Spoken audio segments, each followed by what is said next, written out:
사람이 삶을 살아가는 방식이 다 같을 수는 없습니다. 아주 조급하게 사는 사람도 있고 열정적으로 사는 사람도 있고 조금 여유롭게 조금 느슨하게 살아가는 사람도 있습니다. 성격에 따라서 습관에 따라서 달라질 수 있습니다. 저는 오늘 절박한 신앙이라는 제목을 잡았습니다. 이 제목을 보고 여러분 어떤 마음이 드셨나요? 오늘 설교가 좀 셀 것 같다. 혹시 이런 생각 들었습니까? 저는 이 강단에서 참 오랫동안 설교하면서 주로 제가 주제나 논지를 정할 때 아주 여러분에게 반복해서 했던 단어들이 있습니다.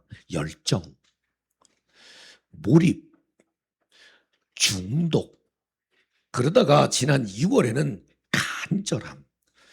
이거 다 굉장히 센 단어들입니다. 그런데 오늘은 이 간절함을 보다 좀 더 센 절박함이라는 단어로 절박한 신앙, 절박한 사람이라는 제목을 잡아봤습니다. 뭐 그렇게 큰 차이가 있는 건 아닙니다. 간절함, 절박함, 몰입, 중독, 열정, 어떻게 보면 다 비슷한 의미를 가지고 있고 그저 강도, 세기, 온도가 조금 차이가 날 뿐입니다. 자, 그런데 제가 지난 2월에 오늘 사실 주보에 기록된 누가복음 10장을 중심으로 해서 그 간절함에 대해서 설교를 했기 때문에 조금 간절함과 절박함의 다른 의미를 여러분에게 설명을 좀 드리면 한번 보여주실래요? 간절함을 나타내는 단어들이 저렇게 있습니다. 영어로는 earnestness, 진실하고 간곡한 마음, 혹은 eagerness, 열망, 기대하는 마음, longing, 깊은 그리움, 사모함, 그리고 yearning, 매우 강한 소망, 이런 단어들이 간절함의 의미로 쓰이고 절박함이라고 하는 의미는 저기 보면 desperation, 벼랑 끝에 몰린 상태, 아주 필사적인 그런 의미를 가지고 있고 urgency, 시급함, 긴급함이라는 의미를 가지고 있습니다. 일상적으로 sense of desperation, 그러면 사람의 절박한 심정을 말할 때 저 단어를 쓰고 있습니다.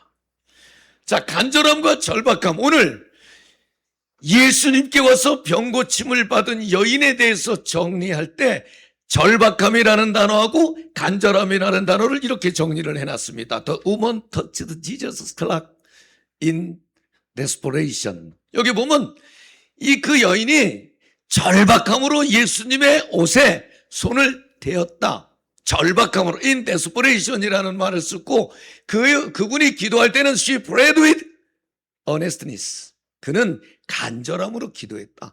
간절히 기도하고 절박함으로 가서 예수님의 옷깃에 손을 대었다. 그렇게 말하고 있습니다. 자, 간절함, 꼭 이루었으면 좋겠다는 소망을 나타내는 말입니다. 하나님께서 꼭 응답해 주셨으면 좋겠어. 한나가 기도하면서 하나님, 내게 아들 주시옵소서. 이 간절함이에요. 솔로몬이 기도하면서 하나님, 내가 나라를 잘 다스려야 하는데 지혜를 주시옵소서. 이거 간절함이에요. 이 간절함에 대한 말씀은 참 많이 있지만 대표적으로 시편 42편 1절 말씀에 간절함을 잘 설명하고 있는데 여러분 한번 읽어볼까요? 시작.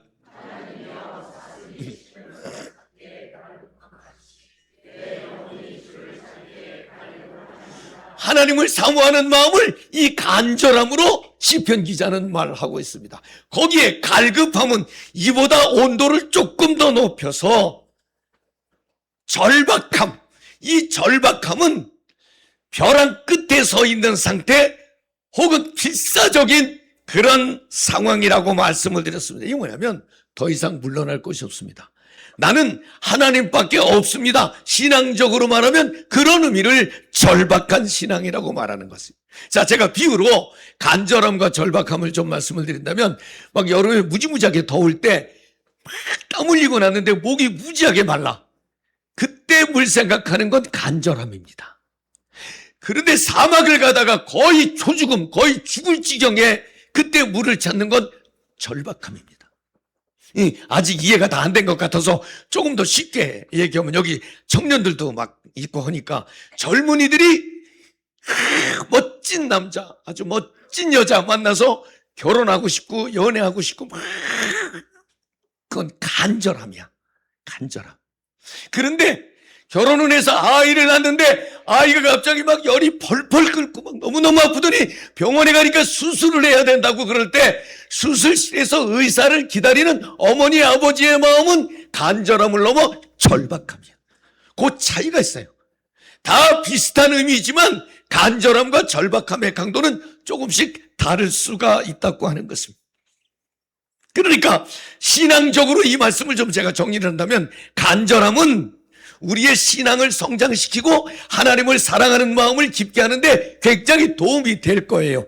그런데 절박함은 하나님만 의지하고 하나님께 매달리게 되는 상태를 절박함이라고 말할 수 있습니다. 그러니까 간절함은 하나님을 찾지만 절박함은 하나님께 매달리는 거예요.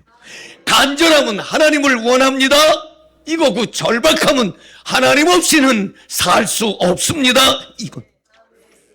자, 신앙, 제가 지금 다시 열정, 몰입, 중독, 간절함, 절박함. 옛날에는 이런 단어 하나하나 할 때마다 막 아멘 했거든. 근데 지금은 막 5번 했는데 아멘이 잘 안 돼요. 아유, 우리 목사님은 오늘 애쓰네, 이렇게 공감은 해주는데 그게 그렇지, 아멘, 이렇게 잘 안 되는 것 같아요. 다시 한번 해볼게.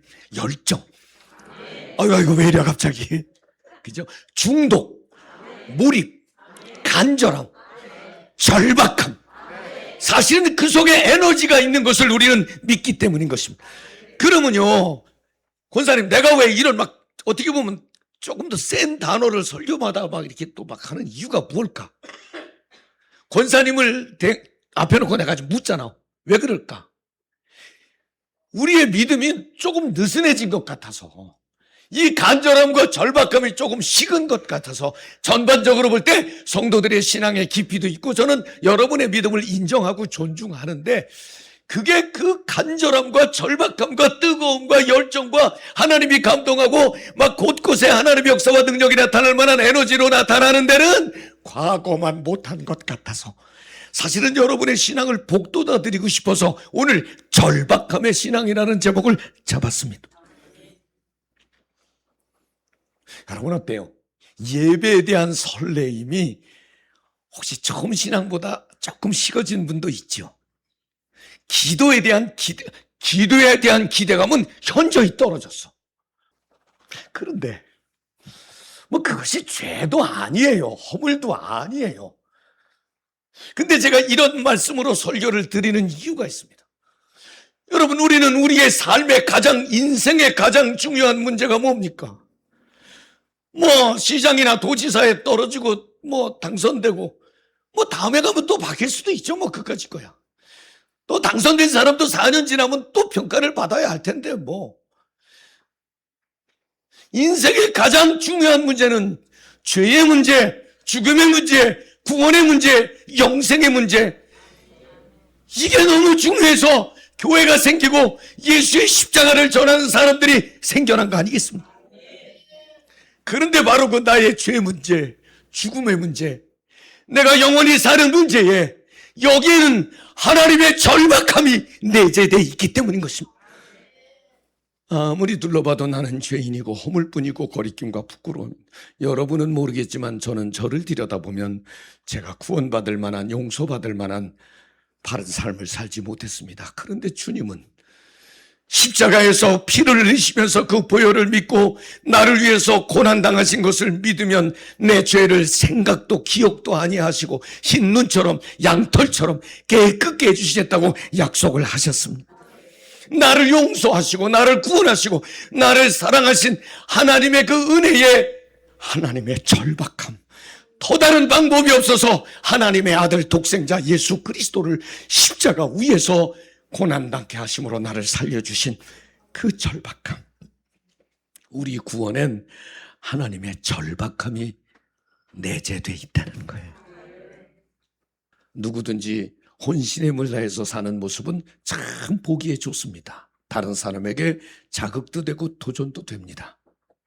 근데 거기에 나를 구원하신 하나님 앞에 조금 더 간절함과 절박함을 담아서 여러분의 믿음 생활이 그렇게 되기를 소망합니다. 제가 이 열정에 관한 얘기할 때면 가끔 성경 말씀에 조금 특별한 말씀들을 인용해서 여러분들에게 소개할 때가 있습니다. 열왕기하 5장에 보면 엘리사 선지자를 여러분 아시죠? 엘리야의 대를 이어서 선지자가 된 엘리사 선지자. 그분은 데뷔 때부터 엄청난 분입니다. 엘리야 선지자는 하늘에서 불을 내리고 하늘에서 비를 내리고 정말 대단한, 성경에 나오는 3대 전쟁의 주인공 중에 한 사람, 위대한 선지자인데 엘리야에게 있던 영감의 능력, 성령의 능력에 갑절이 내게 임하기를 원합니다. 아주 대단한 기도 제목을 가졌던 이 엘리사가 열왕기 5장에 보면 죽을 날이 임박하매. 그렇죠. 용 빼는 재주 있어요. 누가 죽지 않고 산단 말입니까? 죽을 날이 임박하매 이 엘리사는 당시 요아스 왕을 부릅니다. 이 요아스는 그래도 엘리사에게 말씀으로 살아가려고 애쓰던 사람입니다. 왕이 교만할 땐 선지자가 일로 오시오, 궁궐로 오시오 이렇게 하지만 선지자가 하나님을 믿는 믿음이 있을 땐 선지자가 부르면 왕이 왔습니다. 언제든지 어느 조직이든지 그렇게 주의 종을 선대하는 왕도 있고 그렇지 않은 왕도 있는데 요아스는 엘리사가 불렀을 때 갔습니다. 그랬더니 왕이 동쪽의 문을 열고 활을 잡고 화살을 잡으라고 하더니 엘리사가 그 위에 자기 손을 얹고 땡겨서 쏩니다. 그러면서 예언을 합니다. 이것은 구원의 화살입니다. 예언을 했습니다. 하나님께서 지금 아람 나라와 전쟁을 하고 있는데 당신을 도와, 왕 요아스 왕 당신을 도와 하나님이 이기게 하실 것입니다 라고 엘리사 선지자가 예언을 합니다. 기분 좋잖아요. 다시 활을 잡고 화살을 잡으라고 그러더니 이번에는 쏘지 않고 땅에 치라고 얘기를 합니다. 뭐 어떻게 하라는 대로 해야지 어떻게 하겠습니까? 이 요아스 임금은 활과 화살을 잡고 땅을 3번 내리쳤습니다. 괜찮잖아요. 하라는 대로 했는데. 그런데 열왕기하 5장 19절에 사실은 우리가 난해한 해석하기 어려운 말씀이 있습니다. 여러분 한번 읽어볼까요? 시작.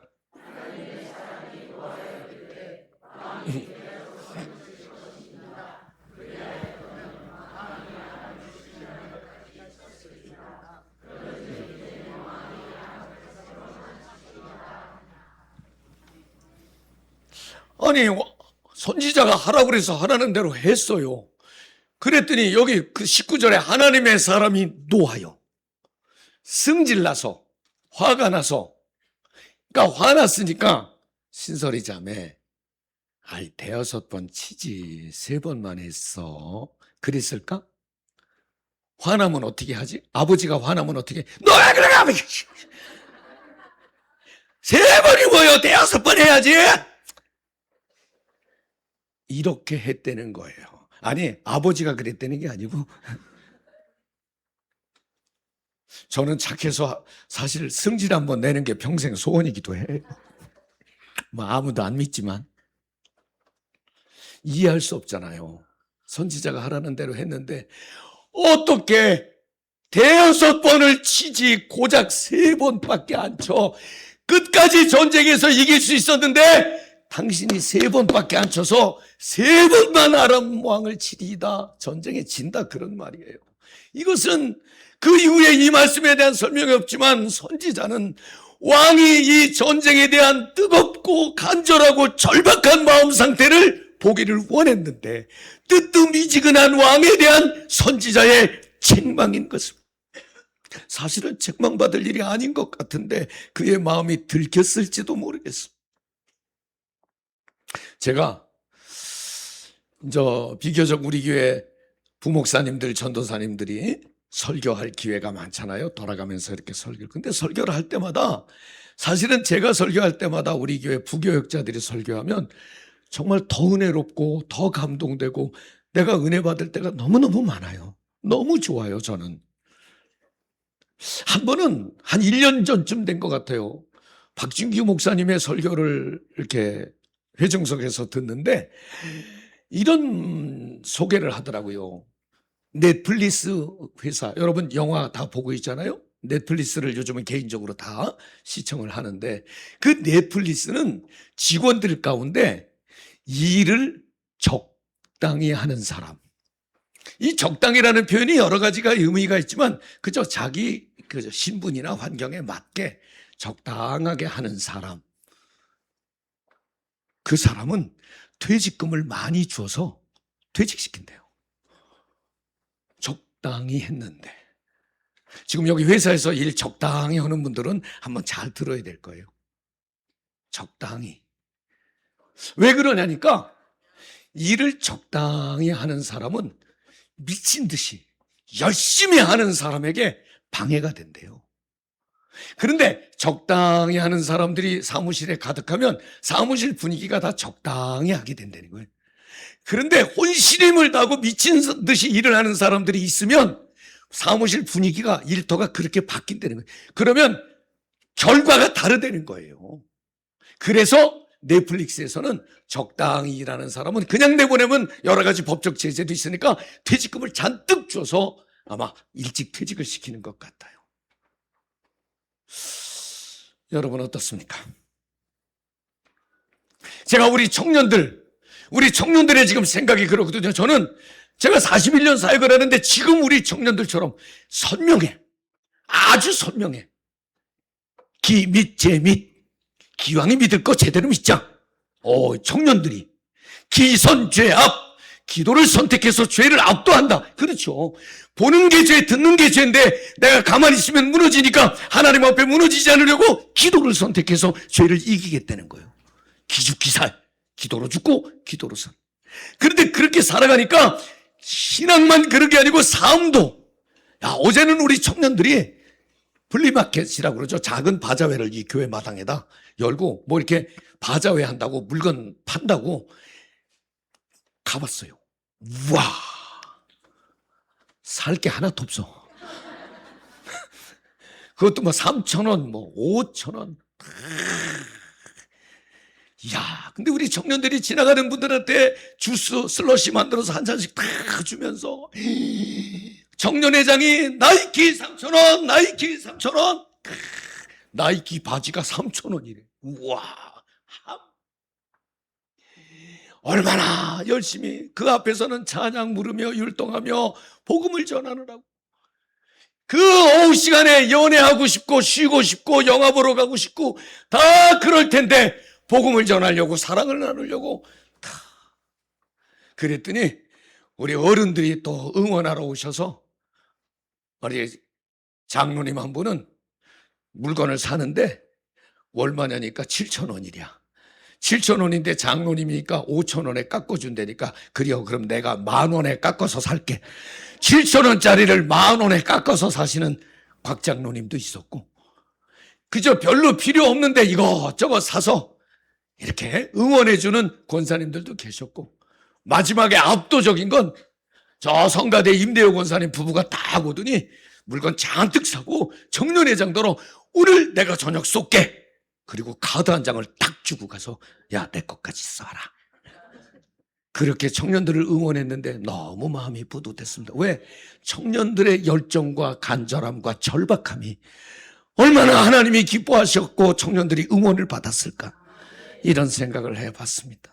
여러분 오늘 살아가는 저와 여러분이 하나님 앞에 그리고 우리 삶을 살아가는 가정이나 일터에서 지금보다는 한 발짝 더 열정도 간절함도 절박함도 마음에 담으면 어떻겠습니까? 온 힘을 다해서 살면 거기에 하나님의 은혜가 있기 때문인 것입니다. 오늘 예수님의 소문을 듣고 예수님의 옷자락에 손만 대어도 고침을 받을 것이라고 믿었던 이 여인의 간절함과 손을 떼는 절박함 꼭 양식이 되기를 소망합니다. 성경의 위대한 사람들은 절박할 때 하나님을 찾았고 절박한 마음으로 하나님을 찾았습니다. 홍해 앞에 이스라엘 백성들, 사르밧의 과부, 죽을 병 걸렸던 히스기야, 신음하지 않았어요. 얼굴을 벽을 향해 들고 하나님 앞에, 하나님 나의 지난 날을 추억해 보옵소서. 절박함으로 하나님 앞에 다가섰습니다. 여러분, 이 절박함의 힘이, 절박하면은요, 체면? 자존심? 아니에요. 길을 찾고 방법을 찾고 하나님을 찾는 게 절박한 마음인 것입니다. 절박함은요, 가로막고 있는 장벽, 장애물, 방해 요소, 거기에 매몰되지 않습니다. 여기 혈루증 앓던 여인은 저주받은 병입니다. 다른 사람 앞에 나올 수 없습니다. 특히 남성 앞에 설 수 없습니다. 그런 장애 요소는 문제가 되지 않습니다. 절박함은 뒤로 가서, 기어가서 예수님의 옷자락에 손을 대는 것입니다. 나는 저와 여러분의 절박함이 하나님을 향한 믿음으로 발전하기를 원합니다. 믿음으로 발전하면 100세에도 아들을 기다리는 아브라함처럼 하나님의 은혜를 입을 수 있습니다. 눈물로 아들을 기다렸던 한나처럼, 눈물로 자신의 병이 고침받고 나라를 다스리기를 원했던 히스기야처럼 이런 절박함이 저에게도 여러분에게도 있기를 소망합니다. 말씀을 정리하려고 합니다. 절박하면 하나님의 기적이 있습니다. 오늘 이 본문, 이 말씀은 마태복음, 마가복음, 누가복음에 다 기록된 말씀입니다. 그러는데 예수님의 옷자락에 손을 대니까, NIV 영문 성경에는 immediately라는 말은 바로 즉시, her bleeding stopped. 그녀의 혈루 근원이 바로 멈췄다. 그 절박함엔 하나님이 바로 역사하는 힘이 있습니다. 나는 성경 말씀을 믿습니다. 여러분, 지금 혹시 혈루병과 같은 어려움이 있나요? 아니, 그보다 더한 어려움이 있나요? 병은 아니지만 삶의 문제가 여러분에게 있나요? 간절함과 절박함으로 하나님 앞에 다가서시면 어떻겠습니까? 절박함이 나도 살리고 가정도 살리고 교회도 살리고 나라도 살릴 것입니다. 여러분, 우리 교회 좋은 교회라고 생각하시나요? 저는 그렇게 생각하지 않습니다. 우리 교회는 비유도 좋고 정말 다, 세상의 서울특별시에 옥상 정원을 2개나 갖고 있는 교회 너무 좋죠. 그래도 이만하면 주차도 할 만하고 능력 있는 부교역자들 때문에 돌봄과 교육과 섬김도 잘 되고, 여선교회원들의 헌신적인 노력 때문에 끝나고 나면 그냥 점심도 잘 해주고, 모든 게, 더군다나 목사도 일단 설교도 좀 미끈하게 하는 편이고 길게도 안 하고, 그저 별로 불만을 가질 게 없는 그런 교회에 아름다운 성가대도 있고 참 좋아. 그런데 우리 교회가 기도해서 이 나라를 살리고 있나요? 우리 교회가 기도해서 교회를 살리고 있나요? 이 시대를 살리고 있나요? 우리의 절박함은 거의 제로에 가깝습니다. 여러분, 우리에게 주신 하나님의 은혜가 귀하니까 우리에게 주신 사명도 귀하게 여겨서 조금만 더 간절함, 조금만 더 절박함으로 예배하고 기도하고 하나님이 쓰시게 하시는 저와 여러분 되면 어떻겠습니까?